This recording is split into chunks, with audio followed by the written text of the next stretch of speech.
Hello student, welcome to V S learning academy. विद्यार्थी मित्रांनो, मागील व्हिडिओमध्ये आपण सेट्स इंट्रोडक्शन पाहिलं. त्यामध्ये सेटची definition, a well defined collection of object it is called set. आपण सेटचे इंट्रोडक्शन पाहिलं, त्याचे काही एक्झाम्पल्स पाहिले. आपल्या डेली लाईफमध्ये जे एक्झाम्पल्स आहेत ते आपण काही पाहिले. तर पुढे आपल्याला बघायचं आहे सेट्स कसा लिहिला जातो, त्याचं लिहिण्याची मेथड काय आहे. How to write sets by using listing method or rule method. Okay, there are two types of method, listing method and rule method. त्या दोघं मेथड्स आपल्याला इथं शिकायचे आहेत. तर सर्वात आधी विद्यार्थी मित्रांनो, सेट्स हे जनरली कॅपिटल लेटर्सने, बघा जसं आपल्याला दिलेलं आहे, generally the name of the set is given using capital letters from A to Z and the members or elements of the sets are show by using small letters. जे सेट्स आहेत त्यांना आपण कॅपिटल लेटर्सने डिनोट करतो आणि सेटमध्ये असलेले elements किंवा मेंबर्स असतील त्यांना आपण स्मॉल लेटर्सने नेहमी डिनोट करत असतो. तर हे झालं सेट्सबद्दल किंवा सेट्सच्या नेमबद्दल. ओके, तर विद्यार्थी मित्रांनो, आता जर एखादा एलिमेंट त्या सेटचा मेंबर असेल, ओके, तर आपण त्याला कोणत्या पद्धतीने लिहू शकतो बघा. If A is an element of set A, then we write it as A belongs to A. म्हणजे बघा, एखादा एलिमेंट जर एका सेटचा मेंबर असेल, समजा आपल्याला इथं दिलेलं आहे ए हा एलिमेंट आहे सेट एचा, तर A belongs to capital A. Capital A म्हणजे हे सेटचं नाव आहे आणि हा स्मॉल ए जो आहे इथं हा एलिमेंट आहे त्या कॅपिटल ए या सेटमधील. तर या प्रकारे आपण ते लिहिणार.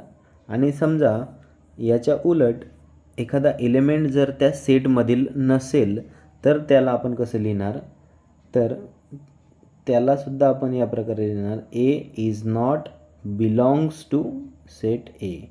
तर हे जे सिम्बॉल आहेत विद्यार्थी मित्रांनो, हे नॉट बिलॉंगचं आहे आणि हे जे सिम्बॉल आहे इथं दिलेलं हे belongs to. Okay, so if A is an element of set A, then it is write it as this type, and if A is not an element of set A, so it is write it as like this. Okay, do you understand? Next, here some examples are given here, and these examples are the sets of numbers. हे काही examples आपल्याला दिलेले आहेत आणि हे कसले examples आहेत, तर नंबर्सच्या सेटचे. फॉर एक्झाम्पल पहिलं एक्झाम्पल दिलेलं आहे बघा, N. Set N is equal to 1, 2, 3, and so on. It is a set of natural numbers. बघा, सेट ऑफ नॅचरल नंबर आपल्याला इथे दिलेलं आहे. नॅचरल नंबर जे ते 1पासून स्टार्ट होतात आणि ते इन्फायनाईटपर्यंत जातात. ओके, सेम होल नंबर जे ते 0पासून स्टार्ट होतात आणि ते सुद्धा इन्फायनाईटपर्यंत जातात. त्यानंतर इंटिजर्स हे पॉझिटिव्ह, निगेटिव्ह आणि 0 या सर्वांचं कलेक्शन असतं, त्याला आपण इंटिजर म्हणतो. आणि क्यू हा काय आहे, तर सेट ऑफ रॅशनल नंबर्स. तर हे सर्व जे काही नंबर्स आहेत किंवा नंबरचे सेट्स आहेत, हे सर्व आपल्याला इथं एक्झाम्पल्स दिलेले आहेत आणि हे सर्व सेट्स आहेत. त्यानंतर आपला आजचा मेन टॉपिक आहे methods of writing sets. Okay, our today's topic is methods of writing sets. विद्यार्थी मित्रांनो, आपल्याला इथं आज ज्या 2 मेथड्स बघायचे आहेत, तर त्या दोघं मेथड्सपैकी फर्स्ट मेथड आहे आपली listing method or roster method. Okay, listing method or roster method. And second method is what, second method आपली आहे रूल मेथड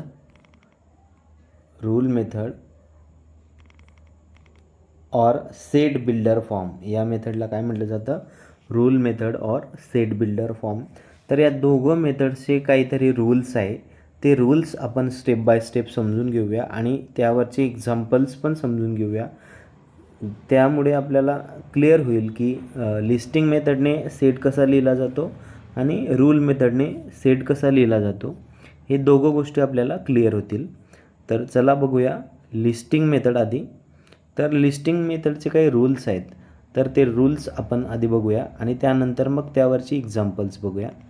तर बघा लिस्टिंग मेथडमध्ये आपल्याला इथं दिलेलं आहे बघा. In this method we write all the elements of set in curly bracket. हा पहिला रूल आहे विद्यार्थी मित्रांनो. लिस्टिंग मेथडमध्ये सर्व जे सेट्स आहेत हे कर्ली ब्रॅकेटमध्ये लिहिले जातात. कर्ली ब्रॅकेट म्हणजे कसा, तर बघा या प्रकारे जो ब्रॅकेट असेल त्याला आपण कर्ली ब्रॅकेट म्हणणार. ओके, तर हा फर्स्ट रूल आहे की प्रत्येक सेट हा कर्ली ब्रॅकेटमध्ये लिहिला गेला पाहिजे. त्यानंतर पुढचा रूल काय, तर बघा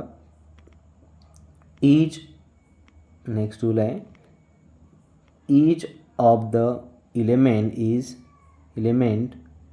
is written only once and separated by commas. बघा प्रत्येक एलिमेंट हा एकच वेळा लिहिला गेला पाहिजे आणि प्रत्येक एलिमेंट हा कॉमाने सेपरेट केला गेला पाहिजे. हा दुसरा महत्त्वाचा rule. The order of an element is not important.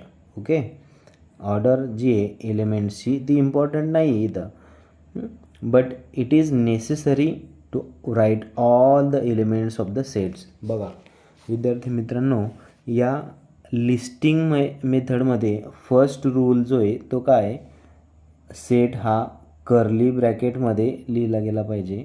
बघा सेट हा कर्ली ब्रॅकेट्स म्हणजे या प्रकारच्या ब्रॅकेट्समध्ये लिहिला गेला पाहिजे. दुसरा रूल याच्यात महत्त्वाचा आहे, प्रत्येक एलिमेंट हा एकच वेळा लिहिला गेला पाहिजे, कोणताच एलिमेंट हा रिपीट व्हायला नको आणि प्रत्येक एलिमेंट हा कॉमाने सेपरेट केला गेला पाहिजे. त्या एलिमेंट्सची ऑर्डर इथं मॅटर करत नाही, परंतु प्रत्येक एलिमेंट हा त्या सेटमध्ये लिहिला गेला पाहिजे हे कंपल्सरी आहे. ओके, तर या प्रकारे काही रूल्स या लिस्टिंग मेथडचे. तर चला आपण बघूया याला एक्झाम्पलने, तुम्हाला अजून जास्त क्लिअर होईल. बघा इथं आपल्याला 2 सेट दिलेले आहेत. पहिला सेट आहे इथं the set of odd numbers between 1 to 10. Okay, set of odd numbers आपल्याला दिलेलं आहे 1 to 10. मग आता यामध्ये जर आपण पाहिलं तर सेट एने त्याला कॅपिटल एने डिनोट केलेलं आहे आणि कर्ली ब्रॅकेटमध्ये लिहिलेलं आहे आणि प्रत्येक एलिमेंट नंतर कॉमा दिलेला आहे. बघा आपल्याला दिसत असेल सेट ए या प्रकारे लिहिला आहे, A is equal to curly bracket 3, 5,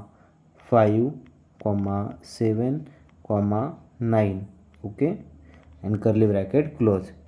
तर इथं जर आपण पाहिलं तर प्रत्येक एलिमेंट नंतर कॉमा दिलेला आहे, प्रत्येक एलिमेंट सेपरेटली लिहिलेला आहे आणि कर्ली ब्रॅकेटमध्ये लिहिलेला आहे. तर या प्रकारे जेव्हा आपण एखाद्या सेटला लिहिणार तर त्याला आपण म्हणणार sets expression by using listing method or it is written in listing method. म्हणजे याला आपण लिस्टिंग मेथडने लिहिलेलं आहे. ठीक आहे, चला तर अजून काही एक्झाम्पल्स आपण लिस्टिंग मेथडने बघूया. आता या प्रकारे रूल मेथड आपण नंतर बघूया, पण त्याआधी काही सेट्स आपण बघू जे लिस्टिंग मेथडने आपल्याला लिहायचे आहेत.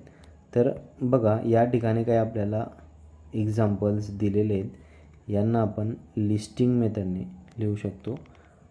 बघा ही काही एक्झाम्पल्स आपल्याला दिलेली आहेत इथं, यांना लिस्टिंग मेथडने कसं लिहायचं ते आपल्याला बघायचं आहे.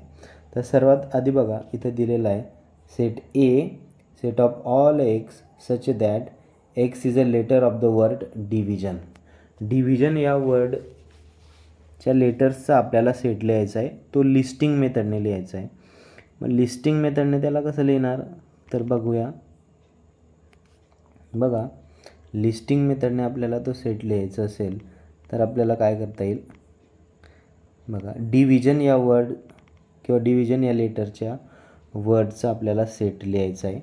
तर सेटला डिव्हिजन फॉर डी आपण कॅपिटल लेटरने त्याला डिनोट करू, इक्वल टू कर्ली ब्रॅकेट डिव्हिजनचा डी कॉमा आय.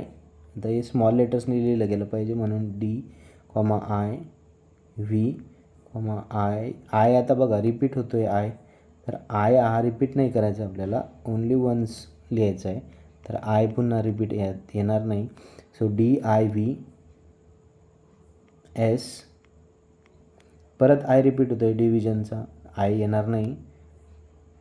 O आणि N, तर कर्ली ब्रॅकेट कंप्लीट. हे बघा, डिव्हिजन या वर्डच्या लेटर्सचा आपण सेट लिहिला आहे, तो लिस्टिंग मेथडने. ओके, तर या प्रकारे आपल्याला लिस्टिंग मेथडने रूल फॉलो करून सेट्सला लिहायचं आहे विद्यार्थी मित्रांनो. ओके, तर आय होप तुम्हाला लिस्टिंग मेथड लक्षात आली असेल आणि सेट कसा लिहायचा हे लक्षात आलं असेल. तर पुढच्या व्हिडिओमध्ये आपण बघूया rule method or set builder form आणि त्याचे एक्झाम्पल्स. चला तर भेटूया नेक्स्ट व्हिडिओमध्ये. थँक्यू.